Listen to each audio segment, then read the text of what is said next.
Ang thesis na ito ay nagpapahayag na ang ako ay isang biyayang natanggap natin, ngunit hindi ito natatapos sa simpleng pagtanggap lamang.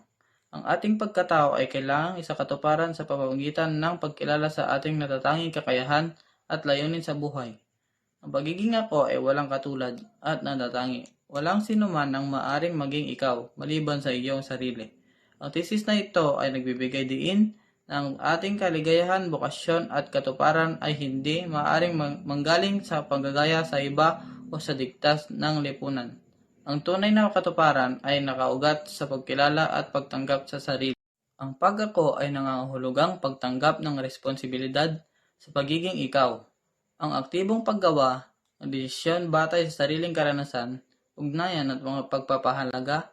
Ang thesis ay nagmumungkahi ng ang landas ng buhay ay hindi laging tuwid o malinaw, ngunit ito ay isang patuloy na proseso ng paghahanap at pagpili kung ano ang tunay na mahalaga para sa atin.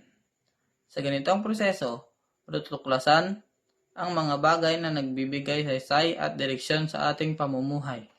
Ang thesis ay may kaugnayan sa filosofiyang existentialismo ang tinalakay sa klase, kung saan ang individual ng sentro ng kanyang sariling pag-iiral.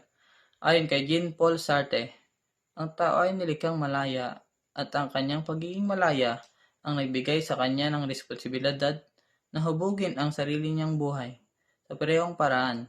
Sinabi ng thesis na ang ako ay kailangang isabuhay sa pamamagitan ng sariling pagpili at pagtuklas ng kahulugan sa buhay.